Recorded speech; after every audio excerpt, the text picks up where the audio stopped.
चलिए दोस्तों शुरू करते हैं। सिंधु घाटी की सभ्यता। अच्छा, इससे पहले हम ये आपको बता दें कि हम 2 पार्ट में इसको कवर करेंगे। पहले कोई टॉपिक वगैरह होगा तो उस टॉपिक को पहले पढ़ेंगे और उसके बाद में उससे जितने मल्टीपल चॉइस क्वेश्चन बन सकते हैं उनको सॉल्व करेंगे। तो चलिए देखते हैं सिंधु घाटी की सभ्यता। इससे पहले हम जानेंगे कि आखिर एक सभ्यता होती क्या है। सभ्यता मानव मूल्यों एवं उसके रहन सहन का एक ऐसा स्थान होती है जहाँ पर वह प्रगति करता है, उन्नति करता है एवं विकास की नई नई नीतियाँ बनाता है एवं इन सभी चीज़ों और संस्कारों से मिलके एक सभ्यता का निर्माण होता है। अब ये हमारी सिंधु घाटी सभ्यता कभी रही होगी तो उसके बारे में जानेंगे कि ये कब कितने समय पहले थी, यहाँ पर लोग कैसे रहते थे, क्या खाते थे, क्या पीते थे और क्या मतलब उनके जीवन में और क्रियाकलाप होते थे। इन सभी चीज़ों के बारे में हम जानेंगे। तो चलिए देखते हैं। ये सभ्यता सिंधु नदी के तट पर मिली थी, इसलिए इसे सिंधु घाटी सभ्यता कहते हैं। इसकी सबसे पहले जानकारी हड़प्पा की खुदाई से हुई थी, इसलिए इसे हड़प्पा सभ्यता भी कहते हैं। आगे देखते हैं। सिंधु घाटी सभ्यता का विकास 2500 ईसा पूर्व से 1750 ईसा पूर्व तक माना जाता है। इससे सिंधु घाटी सभ्यता विश्व की सबसे पहली शहरी सभ्यता थी। चार्ल्स मैसन ने सर्वप्रथम 1826 में इसकी जानकारी दी। 1921 में तत्कालीन भारतीय पुरातत्व सर्वेक्षण विभाग के महानिदेशक सर जॉन मार्शल के समय राय बहादुर दयाराम साहनी ने हड़प्पा की खोज की या सिंधु घाटी सभ्यता की खोज की। अब आगे देखते हैं इसका विस्तार। इसका विस्तार देखते हैं कि ये सभ्यता जो थी वो कहाँ कहाँ तक फैली हुई थी, इसका विस्तार कहाँ कहाँ तक था। तो उत्तर सीमा जो थी वो मांडा, पुराना नाम मांडा रहा होगा कोई, मांडा जो अभी जम्मू कश्मीर में जम्मू में, और दक्षिणी सीमा दैमाबाद महाराष्ट्र, पूर्वी सीमा आलमगीरपुर उत्तर प्रदेश, और पश्चिमी सीमा सुतका गेंडोर बलूचिस्तान जो भी बलूचिस्तान में है। तो सिंधु सभ्यता का आकार त्रिभुजाकार है, यानी कि ये ऊपर कश्मीर तक फैली हुई होगी, फिर उसके बाद ये बलूचिस्तान तक, फिर उसके बाद ये उत्तर प्रदेश, फिर ये इधर ये कश्मीर तक, और उसके बाद ये उत्तर प्रदेश और ये इधर बलूचिस्तान। इस प्रकार से वही सभ्यता, ये सिंधु घाटी सभ्यता रही होगी जिसके अभी साक्ष्य मिलते हैं। तो आगे देखते हैं। सामाजिक जीवन सिंधु सभ्यता के समाज का स्वरूप मात्र सत्तात्मक था। कैसा था? मात्र सत्तात्मक था। और सिंधु सभ्यता का समाज 4 वर्गों में बटा हुआ था। 4 वर्ग कौन कौन से? विद्वान वर्ग, योद्धा वर्ग, और नीचे व्यापारी वर्ग, शिल्पी वर्ग, व्यापारी एवं शिल्पी वर्ग, और चौथा है श्रमिक वर्ग। भोजन ये लोग खाते क्या थे? ये सिंधु सभ्यता के लोग शाकाहारी तथा मांसाहारी दोनों प्रकार के भोजन करते थे। ये मतलब दोनों प्रकार का भोजन खाते थे, शाकाहारी भी मांसाहारी भी। शवदान प्रणाली, यानी कि जब कोई किसी की मृत्यु हो जाती थी तो उनका शवदान कैसे करते थे। तो देखते हैं। सिंधु सभ्यता के लोग अपने मृतकों को 3 प्रकार से अंतिम संस्कार करते थे।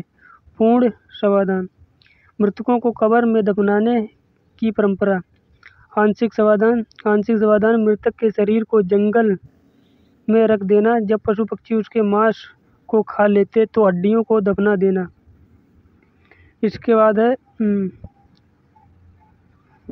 दाह संस्कार, मृतक को जलाने की परंपरा। ये 3 प्रकार से वो उनका अंतिम संस्कार करते थे। पहला पूर्ण शवदान, आंशिक शवदान, तीसरा था दाह संस्कार जिसमें मृतकों को जलाने की परंपरा थी।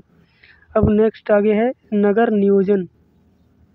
जो उनकी सभ्यता थी उसमें जो उन्होंने अपने नगर बनाए थे वो किस प्रकार से बनाए थे, उनकी सड़कें कैसी थी और सभी घर जो बनाए हुए थे वो कैसे थे, किस प्रकार से उन्होंने उसको नियोजित किया वो जानते हैं। तो सिंधु सभ्यता के नगर विश्व के प्राचीनतम सुनियोजित नगर हैं। हड़प्पा और मोहनजोदाड़ो के मकान के निर्माण में सामान्यतः पक्की ईंटों का प्रयोग मिलता है। सिंधु सभ्यता में जो मकान के दरवाजे होते थे वो मुख्य सड़कों पर ना खुलकर पीछे की ओर गलियों में खुलते थे। ये मुख्य सड़कों पर नहीं खुलते थे उनके दरवाजे, और जो अंदर गलियों में खोलने की व्यवस्था उन्होंने रखी थी। आगे देखते हैं।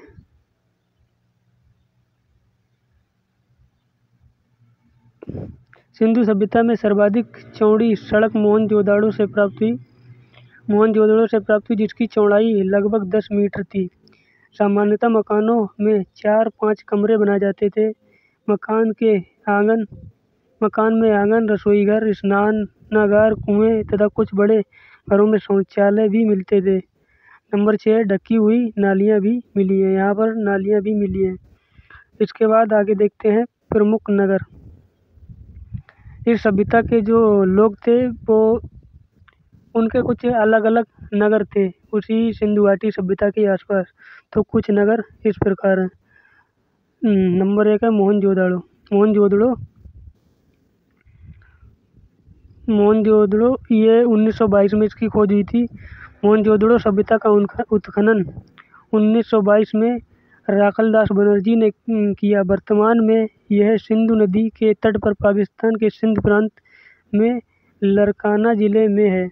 मोहनजोदड़ो का अर्थ है मृतकों का टीला। यहाँ से निम्नलिखित वस्तुएं मिली हैं। अब मोहनजोदड़ो से हमें मिला क्या क्या है, जो मतलब जब उसकी खुदाई हुई तो वो देखते हैं। पुरोहित आवास, यानी कि जब वो अपने घर में उन्होंने घर को बनाया होगा तो वहाँ पर अपने मेहमानों को बैठाने की व्यवस्था, कोई अलग रूम वगैरह की व्यवस्था की होगी। अन्नागार, अन्न को रखने का स्थान, विशाल स्नान गृह जहाँ पर नहाते वगैरह हैं, घर में कुआं आदि, भगवान शिव की मूर्ति वगैरह, कांसे से बनी नर्तकी की मूर्ति, ये सब चीज़ें वहाँ पर खुदाई के उपरांत मिली। आगे देखते हैं सबसे चौड़ी सड़क भी मोहनजोदड़ो से प्राप्त हुई है। आगे देखते हैं हड़प्पा की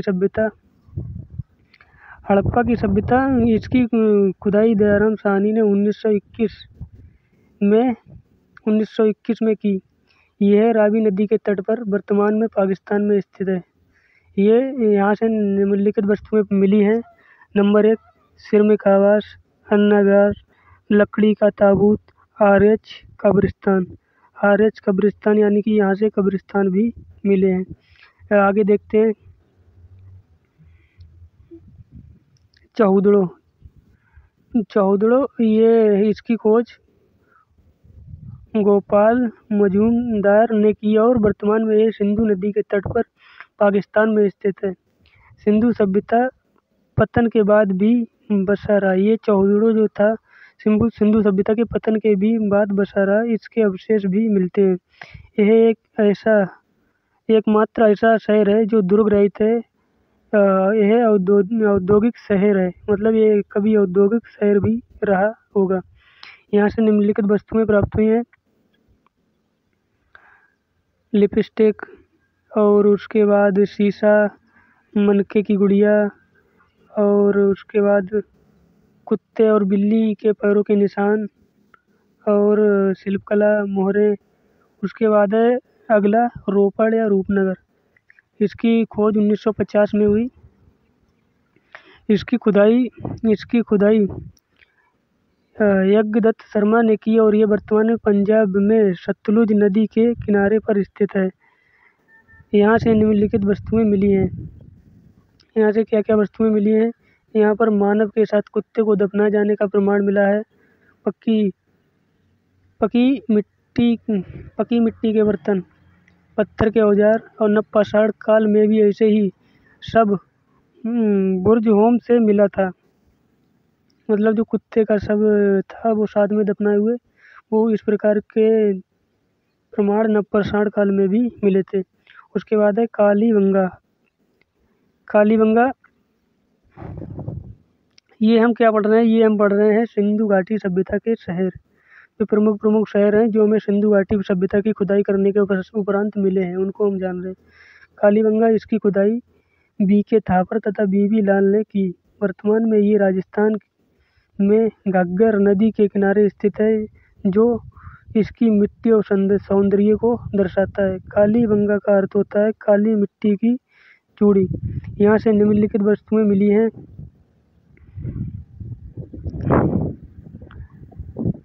हल से जुते हुए खेत के निशान, मतलब जो जुते हुए खेत थे वो हल से जुते हुए इस प्रकार के प्रमाण मिले हैं। अलंकृत ईंट यानी कि सजाई हुई ईंट, उनमें कुछ कलाकृतियाँ बनाई गई।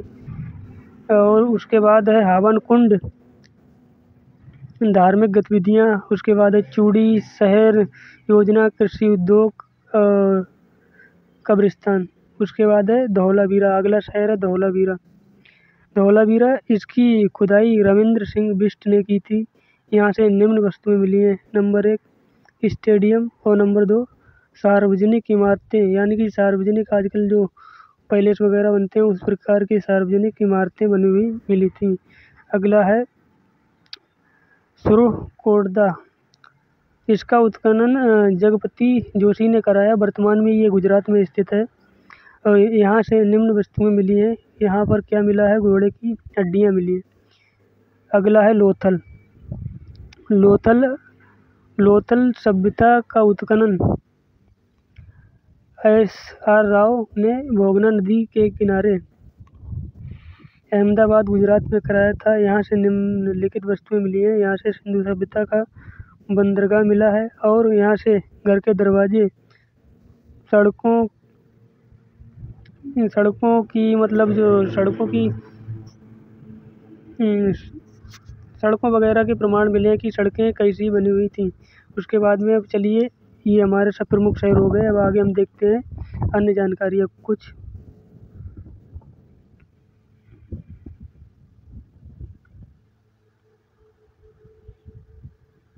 अन्य जानकारियाँ हैं। सिंधु सभ्यता को हड़प्पा सभ्यता, सैंदव सभ्यता, खासयुगीन सभ्यता भी कहा जाता है।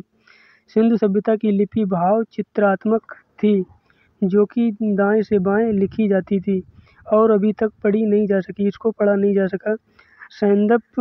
सैंदववासी विश्व में कपास के प्रथम उत्पादक थे, इसलिए यूनानियों ने कपास का नाम सिंडोन रखा, जिसका अर्थ है सैंदववासियों की उपज।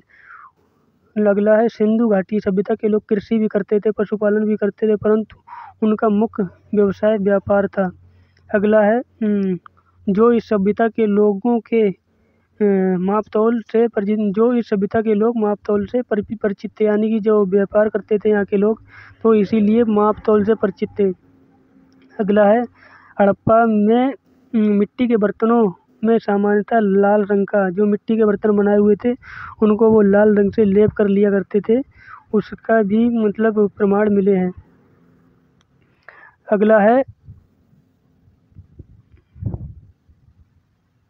अगला है हड़प्पा सभ्यता में मोहरों में बहुत से जानवरों के चित्र मिले हैं, पर शेर के चित्र नहीं मिले हैं। मतलब बहुत से जानवरों के चित्र मिले हैं परंतु शेर के चित्र नहीं मिले हैं। सिंधु सभ्यता के लोग लोहे से परिचित नहीं थे।